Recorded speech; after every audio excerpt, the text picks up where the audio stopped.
Drop it.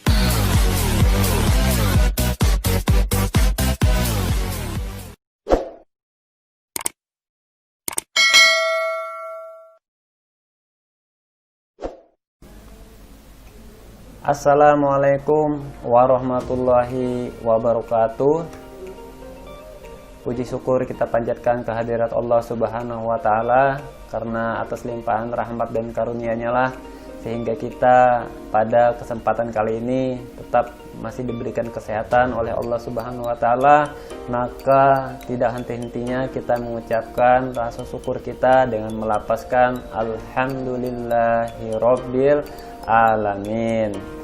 Selawat dan salam selalu tercurahkan kepada junjungan kita Nabi besar Muhammad SAW dan para penerus perjuangan beliau, keluarga beliau, dan para sahabat beliau yang meneruskan perjuangan dengan mengucapkan Allahumma sholli wa sallim ala Sayyidina Muhammad wa ala ali Sayyidina Muhammad, Allahumma sholli wa sallim alaih. Anak-anak Ustadz, hari ini kita akan melanjutkan pembelajaran pekan kemarin mengenai tata urutan perundang-undangan. Oke, sedikit kita membahas kembali mengenai peraturan perundang-undangan Omnibus Law yang saat ini ramai dibahas di beberapa media, ya kan? Nah, pada beberapa potongan video pendek mengenai sidang pembahasan rancangan undang-undang Omnibus Law itu sampai fraksi dari Demokrat walkout. Sebelum dia walkout, ketika dia interupsi, ya mic-nya sempat di-mute karena terlalu banyak mungkin interupsi. Mengapa itu terjadi? Ya, jadi ketika itu masih belum terjadi kesepakatan untuk putusan mengenai undang-undang Omnibus Law tersebut. Nah, tetapi tetap ngotot pimpinan sidang untuk memutuskannya. Nah, padahal ketika dalam musyawarah tidak terjadi mufakat dalam proses pengambilan keputusan, maka jalan terakhir yang harus dilakukan yaitu adalah dengan voting. Makanya dia minta untuk voting. Nah, karena saat itu masih belum terjadi mufakat dalam pengambil keputusan. Nah, sampai akhirnya dari fraksi Demokrat walkout. Sebenarnya kenapa sih mereka itu membuat sebuah undang-undang yang tidak mewakili aspirasi masyarakat yang banyak? Ya. Nah, jadi kalau di beberapa yang Ustadz baca di sosial media, nah Ustadz tidak tahu itu benar atau tidak karena Ustadz belum membaca mengenai isi dari rancangan undang-undang atau undang-undang Omnibus Law yang sudah diputuskan. Karena Ustadz sudah dapat filenya itu 1000 lembar, ya. Tapi kalau kita melihat dari beberapa yang beredar di sosial media, itu katanya menyebutkan bahwa ada beberapa pasal yang sangat kontroversial. Nah, seperti misalkan pemberian peluang untuk pekerja itu dikontrak seumur hidup. Nah, jadi pekerja itu akan dilakukan kontrak dan memungkinkan terjadi kontrak seumur hidup.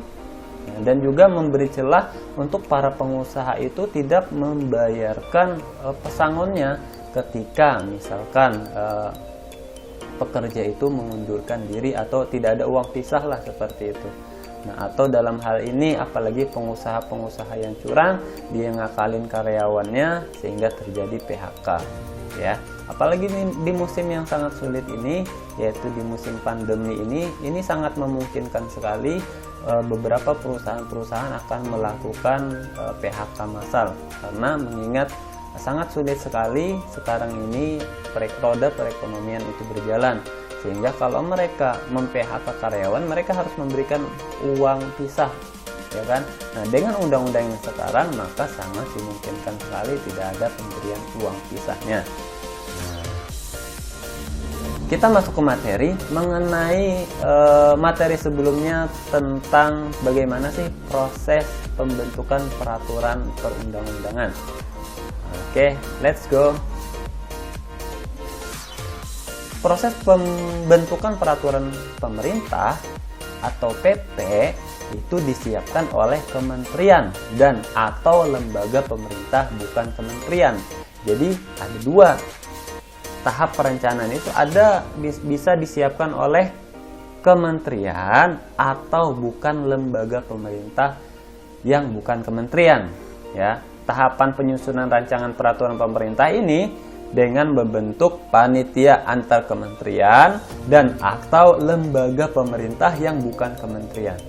Nah, peraturan pemerintah adalah peraturan perundang-undangan yang ditetapkan oleh presiden untuk melaksanakan undang-undang sebagaimana mestinya. Hal ini sesuai dengan Undang-Undang Dasar 1945 Pasal 5 Ayat 2. Nah, jadi peraturan pemerintah ini adalah turunan dari undang-undang. Jadi kalau undang-undang Omnibus Law itu ada 11 klaster di dalamnya dan salah satunya adalah mengenai tenaga kerja, maka nanti harus ada turunan PP-nya, peraturan pemerintah mengenai bagaimana pelaksanaan undang-undang tersebut. Ya, tahapan yang ketiga mengenai tahap penetapan dan pengundangan peraturan pemerintah itu ditetapkan oleh presiden. Ini berdasarkan Pasal 5 Ayat 2 Undang-Undang 1945, kemudian diundang-undangkan oleh Sekretaris Negara.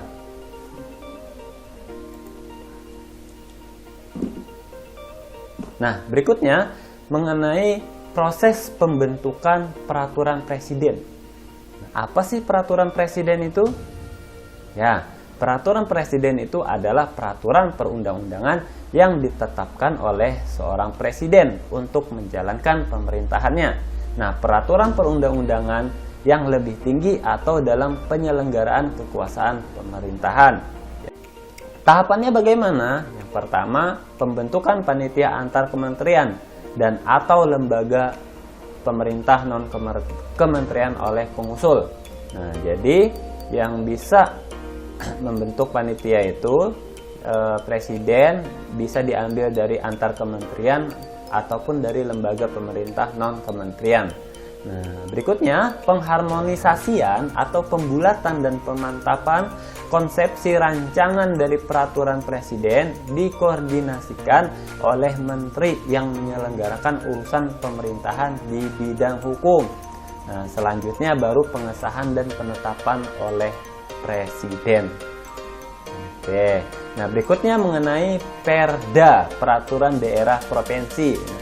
Siapa yang boleh mengusulkan mengenai rancangan undang-undang? Yaitu adalah DPRD provinsi dan juga gubernur. Nah, bagaimana kalau Perda itu dibuat dalam rangka jadi Perda itu dibuat dalam rangka melaksanakan kebutuhan daerah. Ya, jadi pemerintah pusat dapat membatalkan Perda yang nyata-nyata itu bertentangan dengan peraturan yang lebih tinggi. Nah, jadi bagaimana kalau misalkan gubernur ingin membuat atau mengusulkan rancangan undang-undang? Jadi apabila rancangan undang-undang itu berasal dari gubernur, maka gubernur harus menyampaikannya kepada DPRD provinsi secara tertulis. Nah, setelah itu nanti DPRD provinsi bersama gubernur akan membahas rancangan dari Perda tersebut. Nah, baru apabila memperoleh persetujuan bersama, maka rancangan Perda tersebut akan disahkan oleh gubernur menjadi Perda provinsi. Nah, sebaliknya kalau rancangan undang-undang itu diusulkan oleh DPRD provinsi, maka DPRD provinsi akan mengajukan kepada gubernur secara tertulis, baru nanti bersama-sama dibahas bersama gubernur di membahas mengenai rancangan undang-undang tersebut. Nah, apabila terjadi kesepakatan, maka Perda tadi menjadi Perda provinsi. Lantas bagaimana kalau di kabupaten dan kota? Nah, itu sama saja ya. Jadi alurnya DPRD kabupaten dan kota mengajukan, lalu nanti kepada bupati ataupun wali kota dibahas secara bersama-sama dan disahkan ya. Begitupun sebaliknya, kalau dari bupati atau wali kota yang mempunyai rancangan undang-undang, maka dia harus mengajukan secara tertulis kepada DPRD kabupaten atau kota. Nanti dibahas secara bersama-sama. Setelah itu apabila terdapat persetujuan secara bersama, maka peraturan tersebut atau perda tersebut dapat diberlakukan. Nah, selanjutnya mengenai bagaimana sih ketaatan terhadap peraturan perundang-undangan. Apakah antum semua atau kita semua ini sebagai orang yang taat akan peraturan perundang-undangan? Nah, contohnya saja dalam kehidupan kita sehari-hari. Apakah ketika kita keluar rumah terus menggunakan kendaraan kita sudah mengikuti peraturan perundang-undangan? Contohnya ketika kita di jalan raya sebagai pengguna jalan, baik itu kendaraan bermotor, apakah kita sudah layak misalkan memakai motor, kita sudah memiliki surat izin mengemudinya, apakah kita sudah memakai helmnya, nah, atau ternyata kita masih antum semua belum mempunyai izin mengemudi tapi antum sudah mengemudi, itu salah satu bentuk dari pelanggaran. Sanksinya apa? Sanksinya tentu tilang. Ataukah ketika antum misalkan sebagai pengguna jalan yang jalan kaki nyebrang jalan sembarangan, tidak di jalur zebra cross, nah itu juga salah satu dari pelanggaran, ya.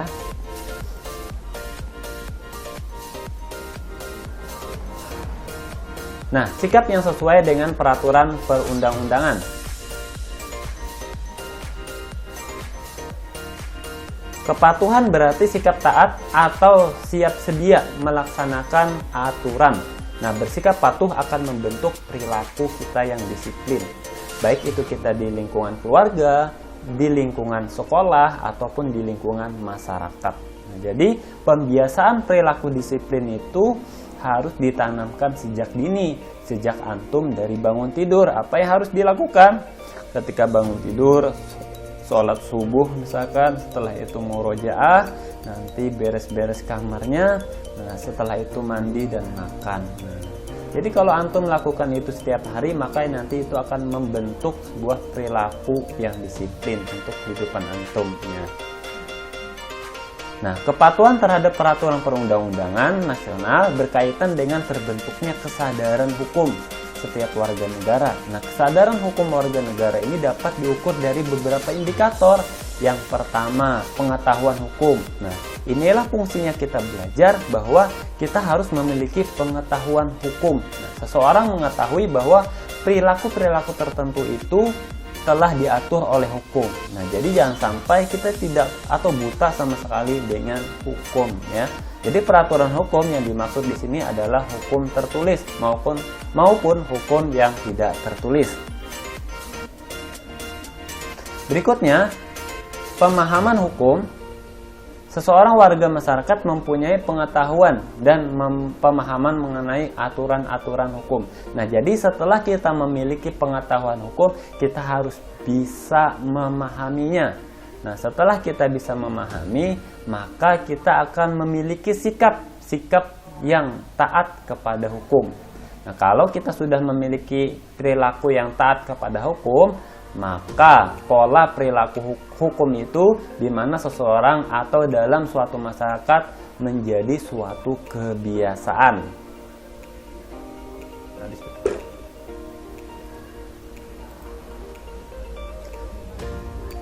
Nah, pelaksanaan kepatuhan terhadap perundang-undangan itu dapat kita laksanakan di lingkungan keluarga, di lingkungan sekolah, lingkungan pekerjaan, atau lingkungan masyarakat, lingkungan global, atau bahkan lingkungan dunia maya.